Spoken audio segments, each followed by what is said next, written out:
कि मनुष्य शरीर सिर्फ और सिर्फ भक्ति करके मोक्ष प्राप्ति के लिए ही मिलता है। मानव जन्म पाए कर जो नहीं रटे हरि नाम, जैसे कुआं जल बिना फिर बनवाया क्या काम। अब आप ही बताइए, एक तरफ तो आप कहते हैं कि सभी को राम की भक्ति करनी चाहिए, और उधर भक्ति करने वाले को स्वयं राम ही मौत के घाट उतार रहे हैं। भक्ति करने वाले शंभुक को अकारण ही मृत्यु दंड देने वाले श्री रामचंद्र जी को आप किस आधार से प्रमाण देकर परमात्मा साबित कर सकते हैं। इसलिए श्री रामचंद्र जी एक राजा के पुत्र हो सकते हैं, एक महापुरुष हो सकते हैं, श्री विष्णु जी के अवतार हो सकते हैं, परंतु उस दयालु भगवान का दर्जा कभी भी प्राप्त नहीं कर सकते हैं जो दयालु भगवान भक्ति करने वाले साधकों से प्रसन्न होता है, ना कि उन्हें मृत्यु दंड देता है। पॉइंट नंबर 26, भाई और बहनों, पैदा होने से लेकर मरने तक सिवाय लड़ाई झगड़े और मारपीट के यदि एक भी कोई धर्म या देश हित का कार्य दशरथ पुत्र श्री रामचंद्र जी ने किया हो तो कोई भी धर्मगुरु, राम कथावाचक या राम भगत शास्त्रों से प्रमाण करके दिखाए। रावण के साथ युद्ध किया तो अपने स्वार्थ के लिए किया, क्योंकि अपनी पत्नी को छुड़वाना था। ना ही राम रावण युद्ध कोई राष्ट्र हित में लड़ा गया युद्ध था कि रावण ने भारत की सीमाओं पर अपना अधिकार जमा लिया था और रामचंद्र जी ने भारत की सीमाओं को रावण के कब्जे से छुड़वाने के लिए युद्ध लड़ा हो। ना ही राम रावण युद्ध कोई धर्म युद्ध था कि रावण मांस खाने के लिए भारत से गायों की तस्करी करवाता था। श्री रामचंद्र जी ने कभी भी किसी मुर्दे को जीवन दान दिया हो तो बता दीजिए। शंभुक को मारने के बाद उस ब्राह्मण के पुत्र को इंद्र ने जीवित किया, ना कि श्री रामचंद्र जी ने। रही बात अहिल्या की, तो अहिल्या को पुनः स्त्री रूप धारण करने का वरदान उसी के पति गौतम ऋषि ने दिया था। श्री रामचंद्र जी ने गौतम ऋषि के वरदान के अधीन होकर केवल शिला पर अपनी खड़ाऊ झाड़ी थी।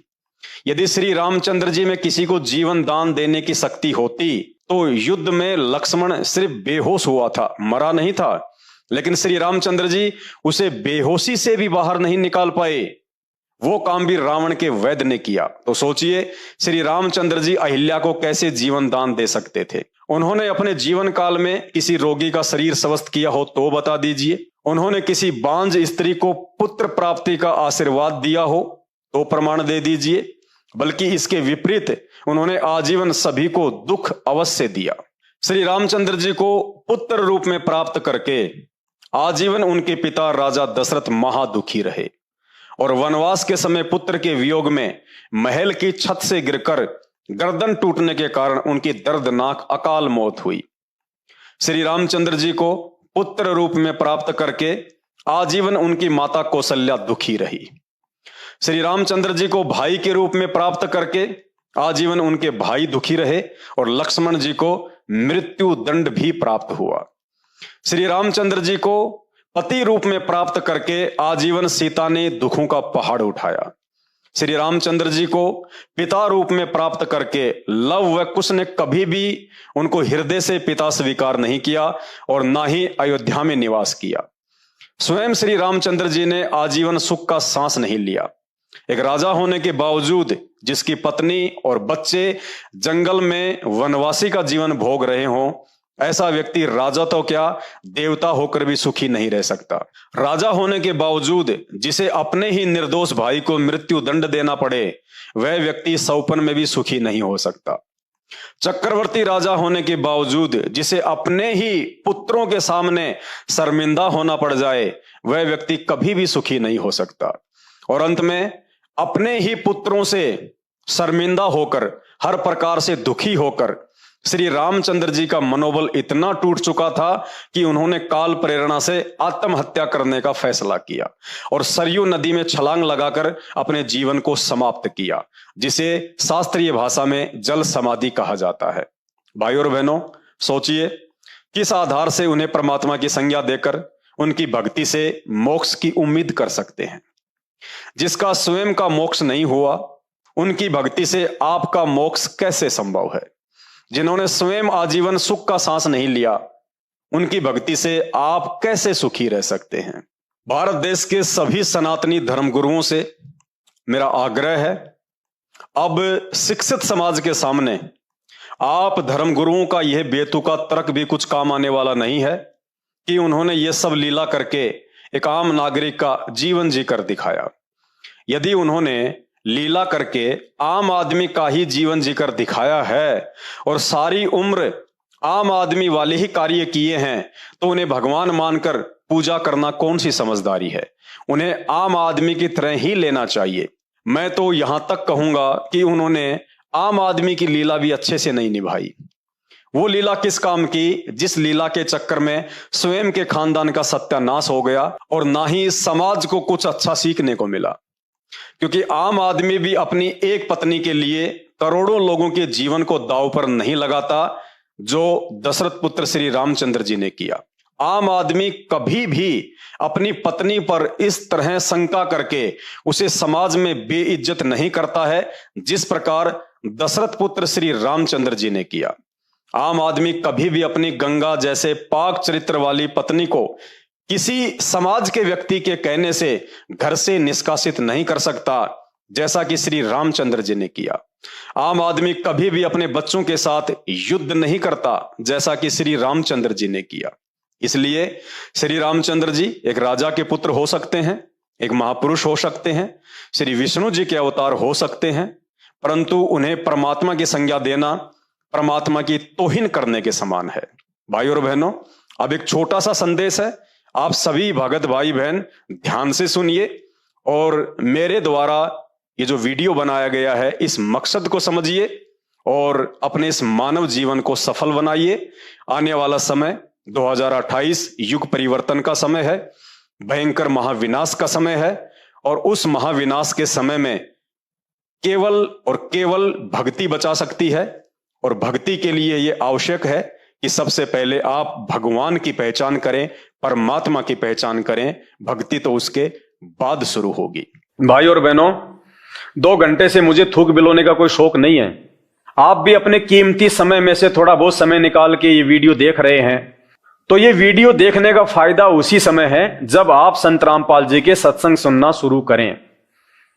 क्योंकि आज इस पूरी धरती पर केवल एक ही परम संत है, बाकी कोई संत इस धरती पे नहीं है। और जितने भी संत हैं ये धर्मगुरु हैं, इनको अपने स्वयं के धर्म के विषय में पूरी जानकारी नहीं है, इनको स्वयं के धर्म ग्रंथों के विषय में पूरी जानकारी नहीं है। हिंदू धर्म गुरुओं को गीता जी और वेदों के विषय में पूरी और सच्ची जानकारी नहीं है। मुल्ला और मौलवियों को मुसलमान धर्म के विषय में, कुरान शरीफ के विषय में, तौरेत जबूर और इंजिल के विषय में पूरी जानकारी नहीं है। जितने भी पादरी और पास्टर हैं, इनको बाइबल के विषय में पूरी जानकारी नहीं है। सिखों को गुरु ग्रंथ साहिब के विषय में जानकारी नहीं है, ना ही बौद्ध और जैन समाज को अपने अपने धर्म ग्रंथों की जानकारी है। ये सारी जानकारी संत रामपाल जी ने सभी धर्म के मानने वालों को दी है। आपने उनके सत्संग सुनने पड़ेंगे और सत्संग सुन के आप विचार कीजिए कि आपको मानव जन्म क्यों मिला है। परमेश्वर कहते हैं, मानव जन्म पाए के जो नहीं रटे हरि नाम, और जैसे कुआं जल बिना फिर बनवाया क्या काम। ये 84 लाख योनियों से भिन्न एक मानव शरीर हमारी को केवल और केवल भक्ति के लिए मिलता है। अन्य योनियों में जाके महादुख भोगने से बचने के लिए मिलता है। और यह केवल उसी समय संभव है जब हम एक परमेश्वर की भक्ति करें। और एक परमेश्वर की जानकारी वर्तमान में पूरी पृथ्वी पे यदि किसी धर्मगुरु के पास में है तो केवल परम पूज्य सतगुरु रामपाल जी भगवान के पास में है। और जब तक आप उनके सत्संग नहीं सुनेंगे, आप उनके विचारों से परिचित नहीं होंगे, तब तक ऐसे ही आप अपना ये अनमोल मानव जन्म बर्बाद करते रहेंगे। और आज मानव जन्म में आप कितने सुखी हैं बिना भक्ति और भगवान के। और कल को जब ये शरीर छूटेगा, हम 84 लाख योनियों में जाएंगे, उस समय हमारे साथ में क्या बीतेगी। आज आप एक गधे का जीवन देख लीजिएगा, आज आप एक बैल का जीवन देख लीजिएगा, कितना महादुख भोगता है।